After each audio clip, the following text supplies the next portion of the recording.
I'm literally on the first step and there's already a problem. With scales absolutely everywhere. It's going to be so pretty. Yeah, sure, now I'm supposed to make metal armor. I am trying to recreate this masterpiece. Thierry Mugler, 1997. But it is so intricate and complicated that I needed help from 287 viewers of this channel to help me bring it to life. It's alive! Bonjour! If you don't know me, my name is Ariel, I am French, and I went to fashion school in Paris. Therefore, I am your YouTube expert in haute couture. Well, I do what I can, okay? If you haven't followed this crazy project, I want to recreate the dress of my dreams and celebrate a community of amazing makers on this channel. So I asked viewers who wanted to participate if they could send me a scale, and I received 13,000. I absolutely did not expect that much. That one is on me, sorry. So I have spent days just organizing them by color.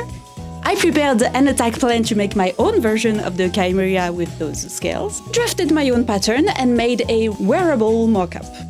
So that's where we are now, finally starting on doing the real thing. And as many scales as I have, I need some fabric to sew them on.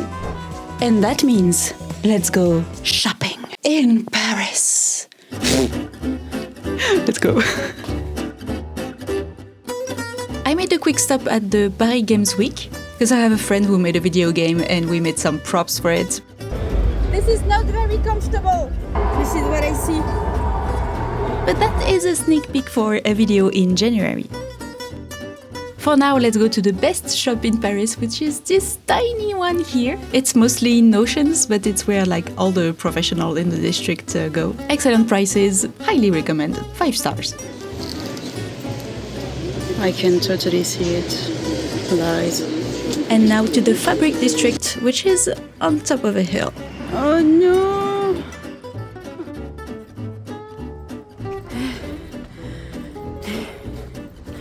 Welcome to the Sacré-Cœur. Everywhere, tourists.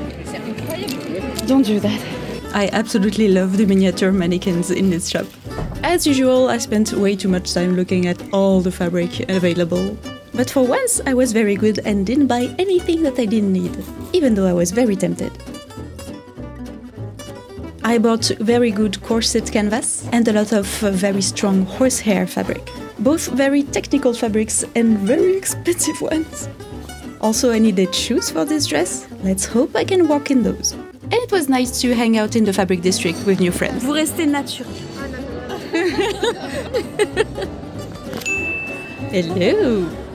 Oh, you wanted to see some monuments? Well, no. It's okay, I don't have time for visiting. Let's go home and get to work. La vie est très dure par ici. N'est-ce pas?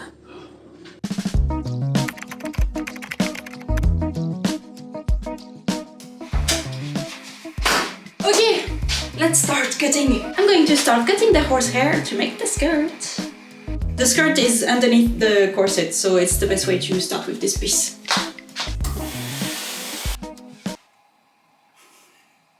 I'm literally on the first step and there's already a problem.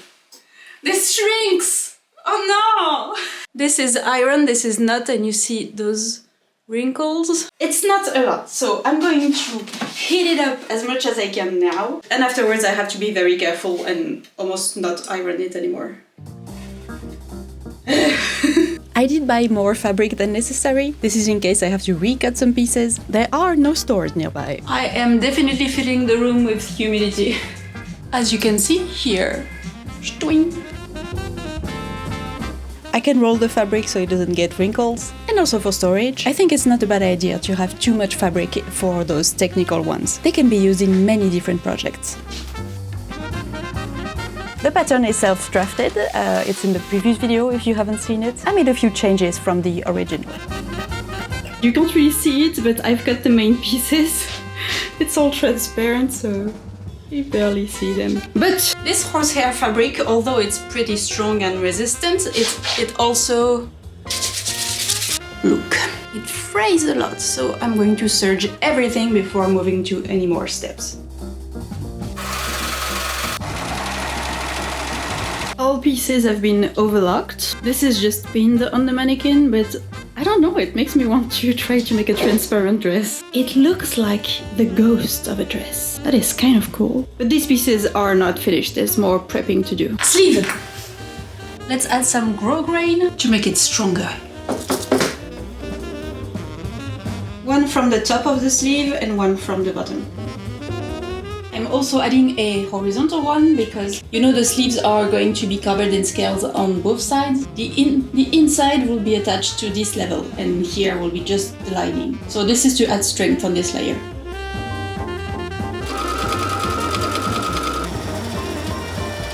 I'm also adding these strengthening strips to the skirt pieces. If you remember when I discovered those lines in the book of the unfinished dress, I'm pretty sure they are here to help support the weight of all of the scales that are going to be added to the skirt. And they are strengthening my darts as well. This thing is gonna weigh a ton. One front and two backs. Let's attach them together at the side, and even though this shot is completely blurry, sorry, I'm adding a strip over this seam. This will strengthen the seam and hide it. All the strengthening strips have been sewn on. They also hide the darts. They hold the side seam in place. And for now I'm leaving the back open because I need the thing to be slightly flat to sew all the scales on. But yeah, I'm going to finish the strengthening of the hem besides the back. Maybe I can start adding a few scales on. She is gonna get scaled up. More horsehair, this time for the hem. Okay, so I know technically I should work on the corset right now, but I'm just too excited. I have to start adding scales.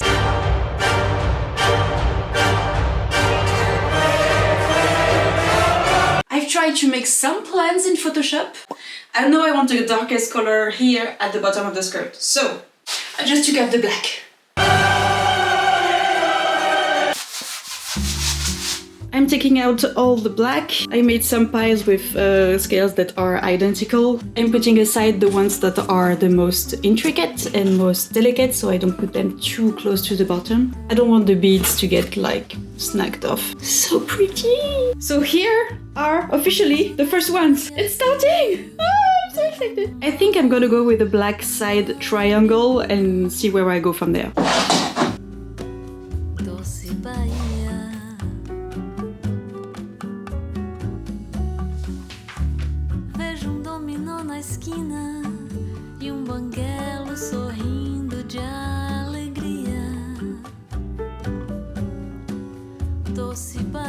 Ah! First needle.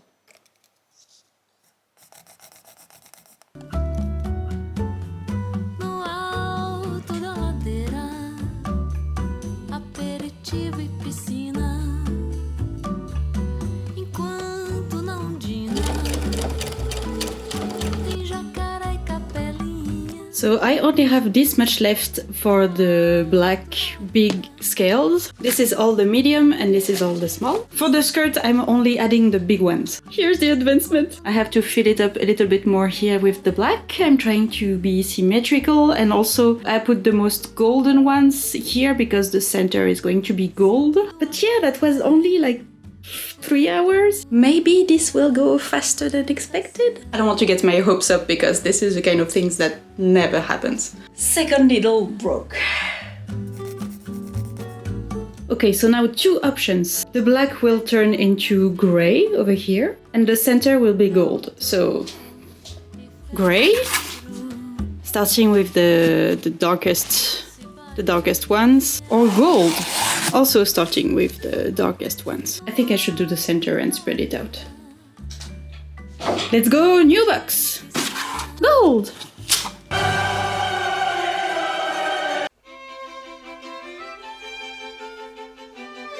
So this part is filled up. I think it's already starting to look so cool. I have to decide which colors to fill here.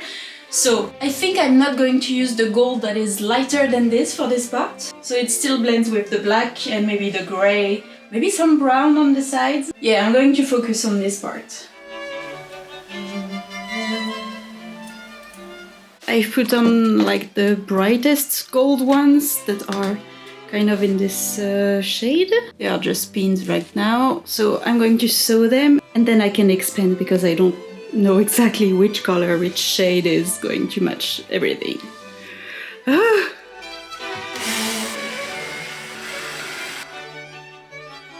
The Desigual box, you know, the scales that didn't match like a very specific color. I'm also taking them out so I can see them to make the transition between the colors. I have my setup with scales absolutely everywhere, and I have like the transition board, so I can just pick up a scale to adjust my colors.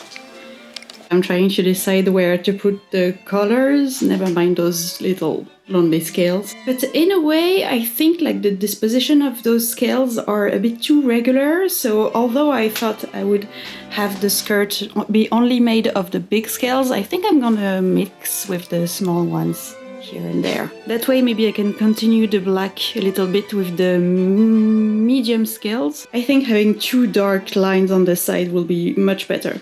Maybe it will continue to blue. I'm thinking of having like purple and pink only in the back. I think it will be like a bright surprise if you come from the front.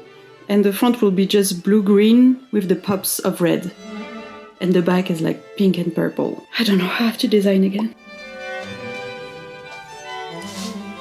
I'm taking all the black that I have left, it's only medium scales now, mixing them up because there are a lot of duplicates, and separating them into two identical piles so I can make it symmetrical. I go by sections and not rows, because even though there was a pattern, there is actually a lot of differences between the size of the scales, so I make sure that I have the point in a place that I like and the rest places itself. It's already starting to look like something. It's going to be so pretty.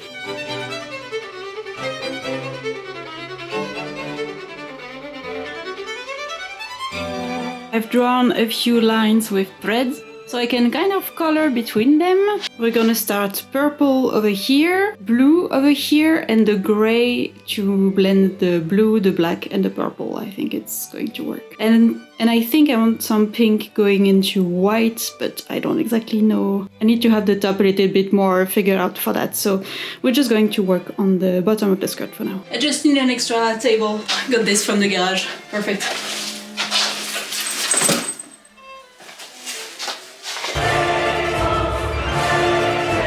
The idea is I am choosing a few scales, I'm picking up the colors and separating into two equivalent quantities, so I can use that to fill in the gaps and making sure that I have enough for both sides. And I'm using the plastic lids from the box to do that, so I have my little platter of scales ready to be served to the dress. I'm sitting there with the dress on the table and I can pick up the scale from here and poop, poop.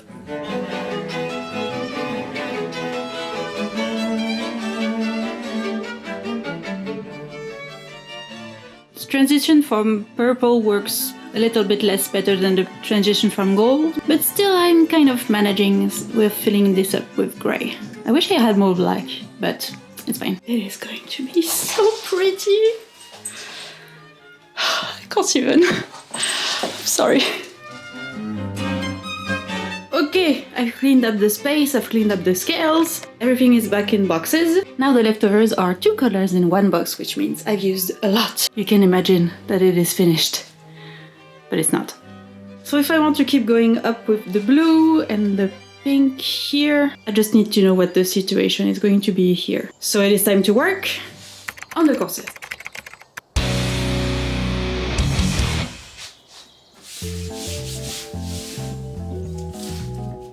This is the chest piece, it goes above the corset and it's connected to the collar. I think I'm gonna separate this into two different types of fabric.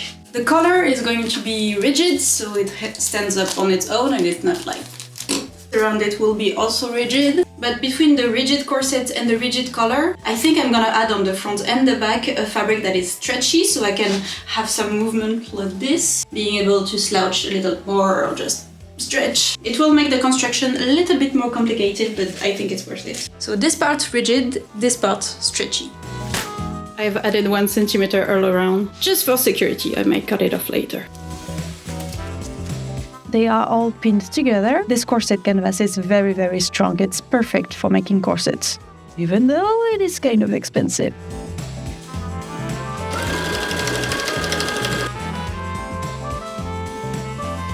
I'm doing the eyelets in the back so I can try it on to make the final adjustments. Always make sure that you have boning on either side of the eyelets.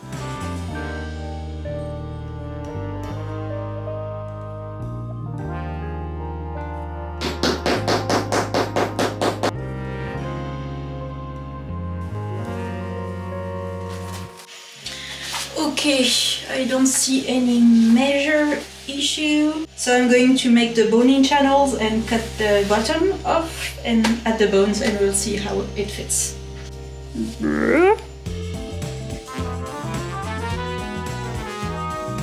So now that I'm sure of the shape, I have flattened the seam on this side, so I have boning channels, and I'm going to cut off the excess and secure it with a zigzag stitch. This is not the proper way to make a corset. You would fold the seam and sew it like this, but I think I can remove a bit of both by just having it flat, because everything is going to be covered in scales. None of this fabric will be visible. The bottom edge is binded with a bias tape. I made it blue because the scales are probably going to be blue in that place. Maybe. And I can insert all the bones. Straight flat still on the eyelets and the center front. And spiral still for all the other seams. And after inserting all the bones, the top edge is also binded with bias tape. This time in a lighter blue because that's maybe the color that's gonna be there.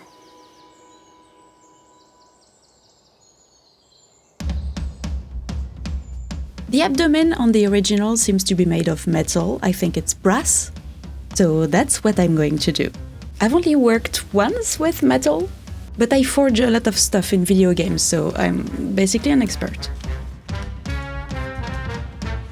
So after a lot of tries, we have a finished pattern for the abdomen. I have removed one segment from the original because I'm not as thin and long as the original, and it started to look too stripy. So with this amount, I think we have a good base for the pattern. And now we need to cut some metal. And all I have is this. Let's hope it works. I have these leftover pieces of brass. Hello! So I'm going to use this side, which still has the protective thing on top of it.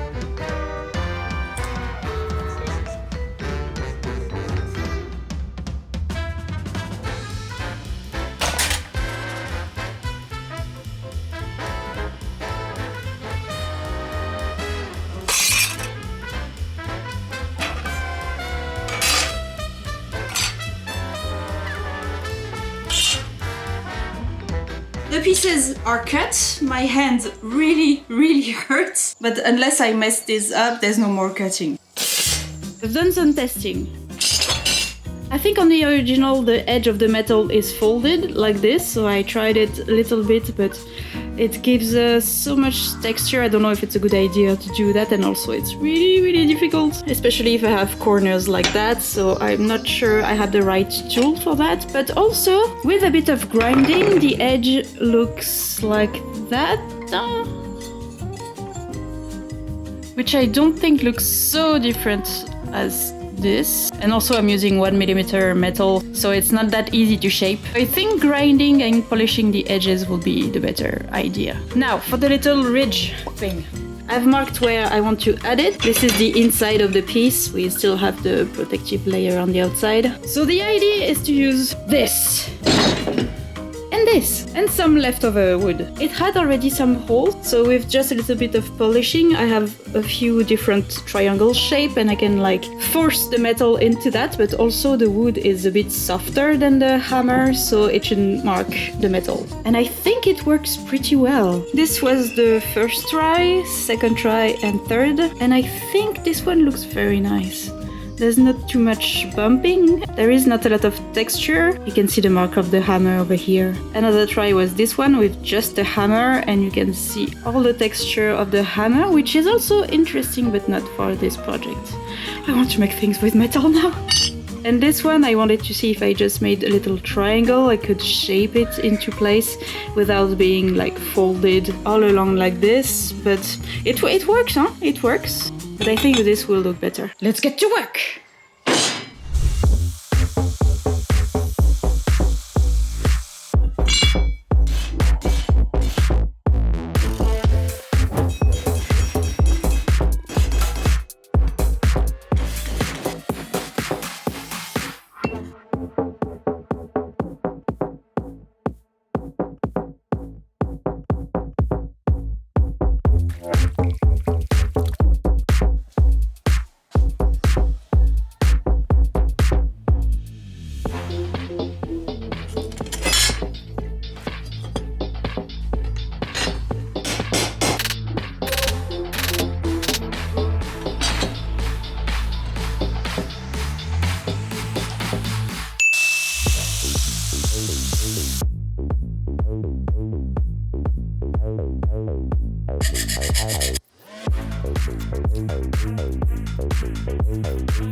The pieces are ready maybe to be polished, so first I'm going to add a few holes so I can attach them to something.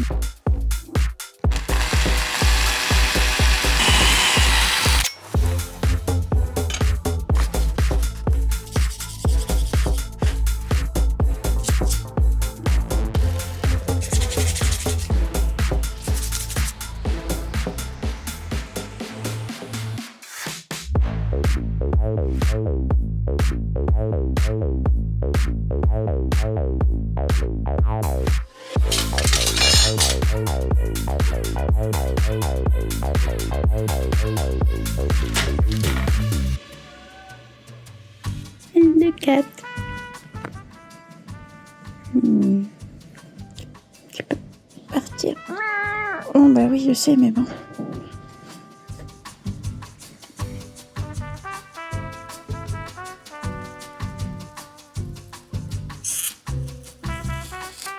Look at the shine!